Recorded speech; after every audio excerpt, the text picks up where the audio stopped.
में हाइड्रोअक्सीमर्क्युरेसन, डिमर्क्युरेसन, हाइड्रोबोरेसन, अक्सिडेसन पढिसकेको स्टुडेन्टले यो एकदमै हाई लेभलको भयो। अब यहाँबाट हामी एउटा अझै टपिक पढ्न जाँदैछौँ। हाइड्रोबोरेसन अक्सिडेसन जुनमा छ त्यसमा चाहिँ ओरिएन्टेसन भएको हुन्छ क्या। ओरिएन्टेसन अब हुँदाखेरि जुन त्यो अगाडि नै हामीले पढ्दैखेरि गरेको थियौँ नि, यस्तो छ यस्तो छ यस्तो छ, यहाँनिर आएर आर भयो, यतातिर आर भयो, यतातिर आर भयो, यहाँनिर ओ एचबाट यो गएको हुन्छ अनि ओ मात्रै रहेको हुन्छ। यो आर आर यहाँ ओमा टाँसियो रे भनेको छ नि, यसको कारणले गर्दाखेरि यहाँनिर केही चेन्जेस आएको हुन्छ क्या। हाइड्रोबोरेसन अक्सिडेसन रियाक्सनमा यसले चेन्ज ल्याएको हुन्छ हो। यो चेन्ज, यो जुन अक्सिडेसन गर्दाखेरि चेन्ज आएको हुन्छ, यो चेन्जको बारेमा अब पढ्न जाँदैछौँ। त्यो भनेको मार्को बनो एन्टी मार्को इलेक्ट्रोफिलिक एडिसन भनेर याद गर्छु म। मार्को बनो anti Marco electrophilic Edison, Marco बनो एन्टी मार्को इलेक्ट्रोफिलिक एडिसन। यसको मतलब चाहिँ के हो त? यो रियाक्सन जुन यो हाइड्रोबोरेसन अक्सिडेसन रियाक्सन छ, यो मार्कोनिकोभ्स रुल अनुसार भएको, एन्टी मार्कोनिकोभ्स रुल अनुसार होइन। तर बनो एन्टी मार्को अर्थात् रिजल्ट चाहिँ के दियो? एन्टी मार्कोको जस्तो दियो। मेकानिजम के छ यहाँ? मार्को इलेक्ट्रोफिलिक एडिसन हो, मार्कोनिकोभ्स रियाक्सन अनुसार, मार्कोनिकोभको मेकानिजम अनुसार गयो, तर रिजल्ट के दियो? एन्टी मार्को दियो। यो के भएको कारणले गर्दाखेरि रिएरेन्जमेन्ट, यहाँनिर रिएरेन्जमेन्ट जुन भएको हुन्छ, HOO माइनस जुन यो पेरोक्साइड हाल्दाखेरि रिएरेन्जमेन्ट भएको हुन्छ, यसको कारणले गर्दाखेरि मार्को बनो एन्टी मार्को भन्छ क्या इलेक्ट्रोफिलिक एडिसन। र यसमा अहिले हामी कुरा गर्छौँ orientation of hydroboration oxidation reaction. In hydroboration oxidation reaction, the addition of boron or diboron अर्थात् बी दुईटा हुन्छ नि, BS3 मा यसो गरेर 2 लेखेको हुन्छ। और diboron follows Markovnikov's rule, but the product comes as anti-Markovnikov's rule. This is due to rearrangement of reaction where alkyl groups attack oxygen of peroxide ion. This is due to rearrangement of reaction where alkyl groups attack oxygen of peroxide ion. मैले के भने? In hydroboration oxidation reaction, the addition of boron or diboron follows Markovnikov's rule, but the product comes as anti-Markovnikov's rule. This is due to rearrangement of reaction where alkyl groups attack oxygen atom of peroxide ion. Hydroboration oxidation रियाक्सनमा borane जुन diborane भन्ने छ त्यसले चाहिँ मार्कोनिकोभ्स रुललाई follow गर्छ, तर product anti मार्कोनिकोभ्स rule अनुसार दिन्छ। Why? Because this is due to the rearrangement of reaction where alkyl groups attack oxygen atom of peroxide ion. यो चाहिँ किन भएको हो भने अल्काइल ग्रुपहरू चाहिँ यो रियाक्सनमा रिएरेन्जमेन्ट भएको कारणले गर्दा अल्काइल ग्रुप्सहरू अक्सिजन एटोममै एट्याक गरिदिन्छ, oxygen atom of peroxide ion. Peroxide आयोनको अक्सिजन एटोममा अल्काइल ग्रुपले एट्याक गरिदिने भएको कारणले गर्दाखेरि यो चाहिँ यहाँ रिएरेन्जमेन्ट हुन जान्छ र मार्कोनिकोभ्स रुल अनुसार फलो हुन्छ र रिजल्ट एन्टी मार्कोनिकोभ्सको रियाक्सन निकाल्छ। र अर्को पनि this reaction is example of electrophilic Edison reaction, isn't it? It goes through electrophilic addition reaction. As I have told, Marco Bono anti-Marco electrophilic addition. This reaction follows electrophilic addition reaction. Therefore, it can be stated that the orientation of hydroboration oxidation is accordance with Markovnikov's rule. This reaction is an example of electrophilic addition reaction. Therefore, it can be said that orientation of hydroboration oxidation is in accordance with Markovnikov's rule. For example, let me say CH3, CH double bond, CH2. If 3 of them are used and BS3 is added, then it gives the product according to hydroboration CH3, CH2, CH2, thrice of B, and when it is oxidized in presence of H2O2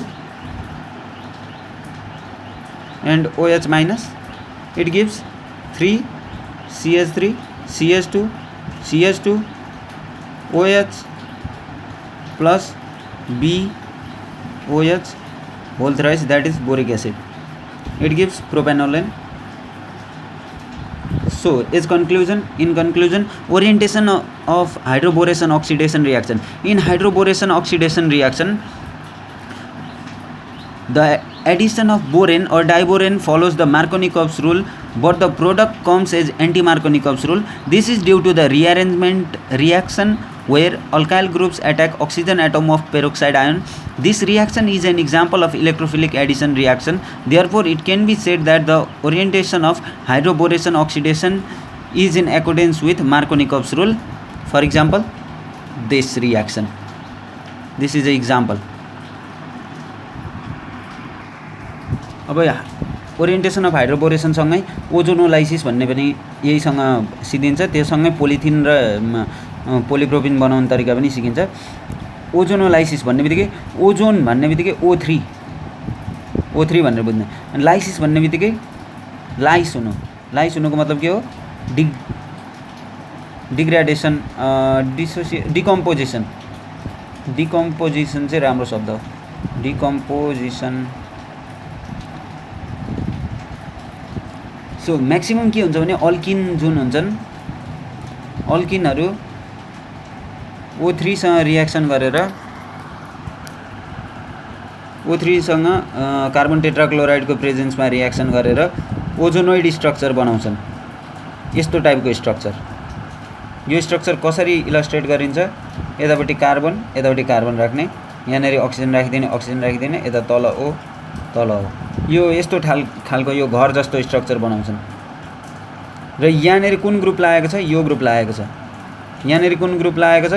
यो group लागेको छ। यहाँनेरि कुन group लागेको छ? यो group लागेको छ। र यहाँनेरि कुन ग्रुप लागेको छ?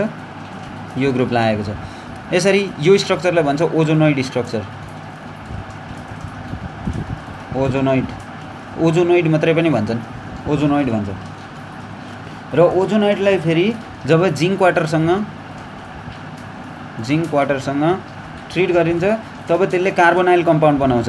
कार्बोनाइल कम्पाउन्ड, अब यो यतिलाई भनौँ ओजोनो भनेको ओजोनोइड बनाउने तरिका, ओजोनो भयो। अब लाइसिस भनेको चाहिँ के हो त? जिङ्क वाटरले यसलाई डिकम्पोज गरिदिन्छ। कसरी डिकम्पोज गर्छ? यसको लागि यसबाट प्रोडक्ट बनिन्छ सी, यस्तो बनाइदिन्छ प्रोडक्ट, प्लस सी यसो बनाइदिन्छ। अब यसको लागि ट्रिक छ। के ट्रिक छ भने यो जुन बनेको छ यसलाई यसरी काटेर हेर्ने, यताबाट पनि यसरी काटेर हेर्ने। यसरी डिकम्पोजिसन भन्ने कुरा यसरी काटेर हेरिन्छ।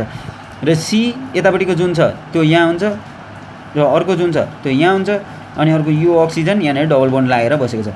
यो कार्बन यहाँनिर छ भने यो कार्बन यहाँनिर छ, यसको यतापट्टिको यहाँ छ, यतापट्टिको यहाँ छ, र यो अक्सिजन यहाँ डबल बन्ड भएर बसेको छ।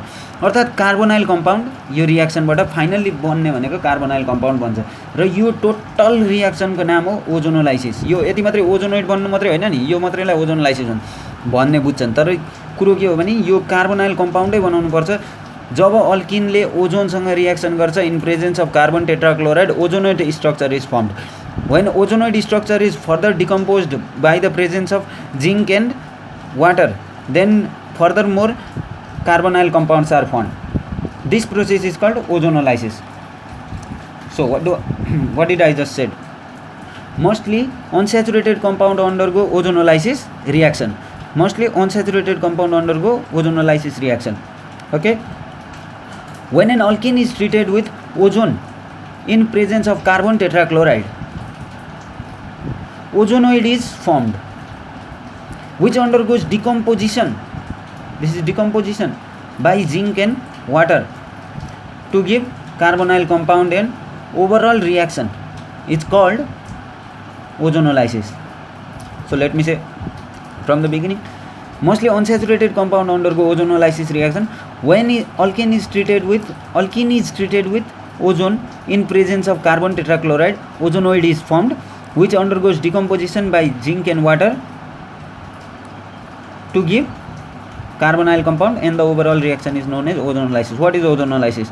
Mostly unsaturated compounds undergo ozonolysis reaction. When alkene is treated with ozone in presence of carbon tetrachloride, ozonoid is formed, which undergoes decomposition by zinc and water to give carbonyl compound, and the overall reaction is known as ozonolysis. You can by heart this. Ozonolysis भनेको के हो भन्दा, for example हामीलाई एउटा alkene दिएको छ रे, यो अल्किनको नाम के होला, 2-methyl prop 1 in 2-methyl propene भनौँ, 2-methyl methyl propene. यसको हामीले के गर्नुपर्ने छ, ओजोनोलाइसिस गर्नुपर्ने छ. Plus O3 in presence of carbon tetrachloride हाल्दिने, यहाँ माथिपट्टि पनि थाहा छँदै होला. त्यसपछि यसलाई घर जस्तो स्ट्रक्चर बनाइदिने, यस्तो स्ट्रक्चरमा ल्याउने, यहाँ के राख्ने, कार्बन राख्ने, यो कार्बनलाई यहाँ राख्ने, अर्को कार्बनलाई यहाँ राख्ने, यहाँ माथि अक्सिजनलाई राख्ने, यहाँ अक्सिजनलाई राख्ने, यहाँ अक्सिजनलाई राख्ने, अनि यतातिर के राखिदिने, यो कार्बनको यतापट्टि गएको CH3 लाई राखिदिने, यतापट्टि के राखिदिने, CH3 लाई राखिदिने, यो कार्बनको यतापट्टि केलाई राखिदिने, हाइड्रोजनलाई राखिदिने, यतापट्टि केलाई राखिदिने, हाइड्रोजनलाई राखिदिने. हो यो भाइ, this structure is called ozonoid. ओजोनोइडलाई further decomposition by using zinc and water. Very easy. के हुन्छ त, यसलाई यसरी काट्ने, यसलाई यसरी काट्ने भने हुन्छ. अर्थात् CH3 double bond O plus CH2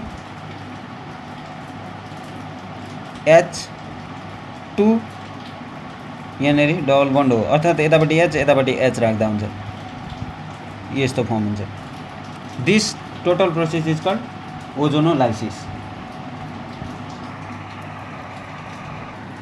अब हामीलाई कुनै कम्पाउन्ड दिएको छ, अब त्यो अल्किन हो कि होइन त्यो कुरा टेस्ट गर भनेको छ अरे.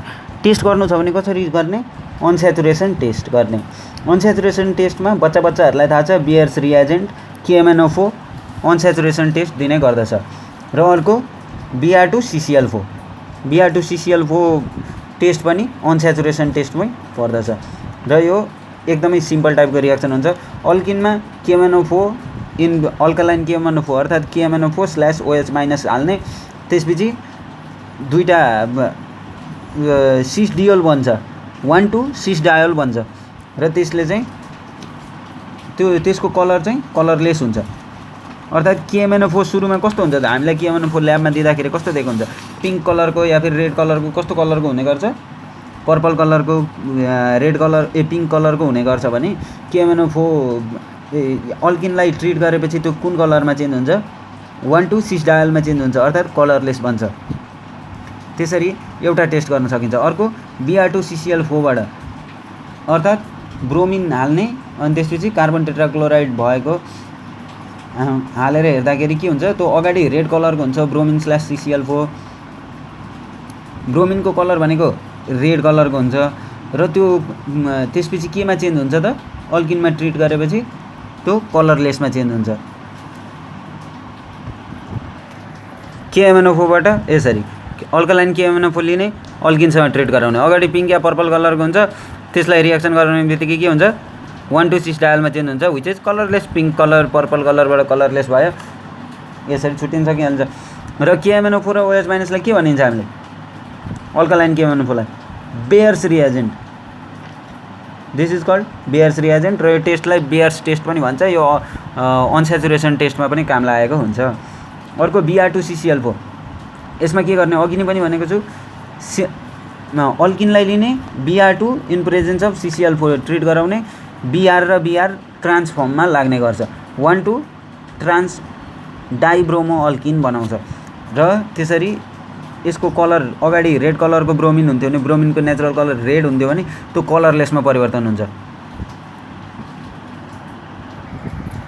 यसरी बाई युजिङ Br2CCl4 अल्किनलाई जब ब्रोमिनसँग ट्रिट गरिन्छ अथवा यो रेड कलरको हुन्छ योसँग ट्रिट गरिन्छ इन प्रेजेन्स अफ CCl4, यसरी ब्रोमिन ट्रान्स म्यानरमा लागेको हुन्छ. र यो अगाडि कुन कलरको हुन्छ, रेड कलरको हुन्छ भने यो कुनमा चेन्ज हुन्छ, अब कलरलेसमा चेन्ज हुन्छ. यो अगाडि रेड कलरको छ, यो कलरलेसमा चेन्ज भयो. जसरी भए पनि यसले कलरलेसै दिन्छ है। केमोनोको केसमा पिङ्क या पर्पलबाट कलरलेस दियो, अहिले रेडबाट कलरलेस दिँदैछ। यो रियाक्सन कसरी हुन्छ होला जस्तो लाग्छ? यसको मेकानिजम के छ जस्तो लाग्छ? थाहा छ? सी यसलाई अल्किन बनाउने, अल्किनको नजिकै ल्याएर बिआरलाई राख्ने, बिआर यो डेल प्लस हुन्छ, यो डेल नेगेटिभ हुन्छ, डेल प्लस गएर एउटा कार्बनसँग टाँसिन्छ, अनि डेल नेगेटिभ गएर अर्को कार्बनसँग टाँसिन्छ, त्यसरी बन्छ नि। त्यो रियाक्सन थाहा छ कि छैन? मेकानिजम हो, त्यसरी बनेको हुन्छ। यो यस्तो हेलोनियम स्ट्रक्चर बनाउँछ। यस्तो हेलोनियम स्ट्रक्चर भएपछि त्यसपछि यहाँनिर ब्याक साइडबाट एट्याक हुन्छ यो सी। अब बिआर यतातिर गयो भने अर्को कार्बनमा बिआरले ब्याक साइडबाट यस्तो तलबाट बिआरले एट्याक गर्छ र यहाँनिर बिआर टाँसिन्छ र यसरी ट्रान्सफर्मको बनाउँछ। हेलोनियम आयन बनाएर ट्रान्सफर्मको बनाउँछ। यसलाई भन्छ हेलोनियम आयन, HALONIUM, हेलोनियम आयन। यही मेकानिजमबाट चलेको हुन्छ Br2CCl4 र यो टेस्टको एउटा भाग हो। पोलिमर एन्ड पोलिमराइजेसन भन्ने एउटा टपिक आउँछ। पोलिमर भनेको के हो त? पोलिमर भनेको पोली भनेको धेरै, मर भनेको मर। पोलिमर भनेको के हो भने स्मल मलिक्युल्सहरू जुन मोनोमरहरू हुन्छन् तिनीहरू मिलेर बनेको हुन्छ पोलिमर है। स्मल मोलिकुलर वेटहरू मोलिक्युल्सहरू जोड्दै गएर लास्टमा गएर हाई मोलिक्युलको कम्पाउन्ड बनाउँछ नि, त्यसलाई भन्छ पोलिमराइजेसन। मोलिमराइजेसन लेखेको छु मैले, यो पोलिमराइजेसन हुन्छ,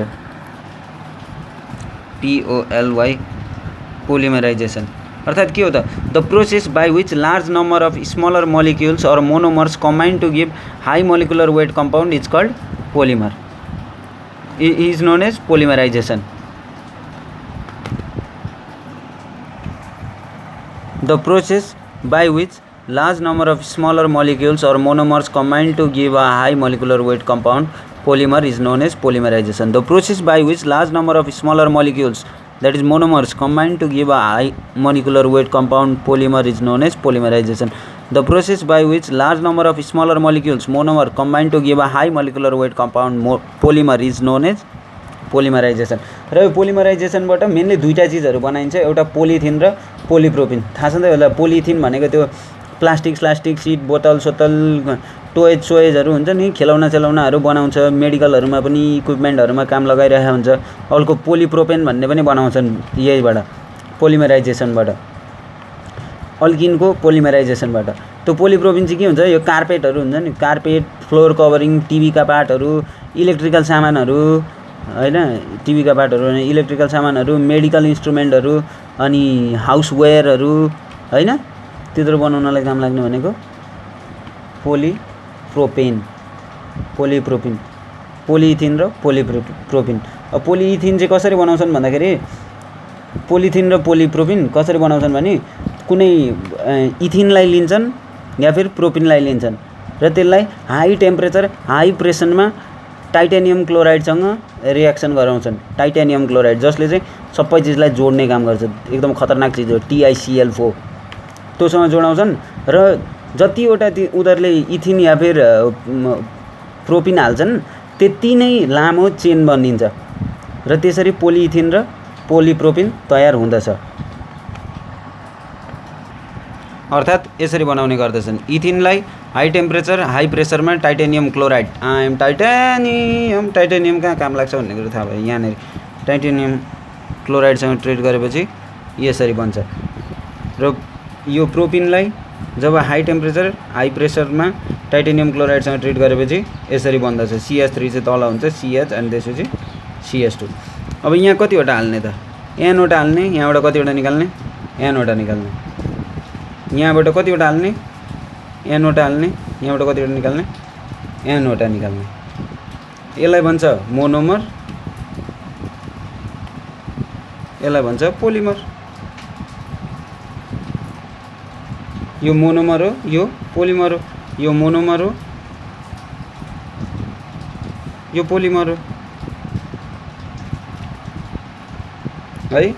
यो इथिन हो, यो पोलिथिन हो, यो प्रोपिन हो, यो पोलिप्रोपिन हो, यसरी बन्दछ।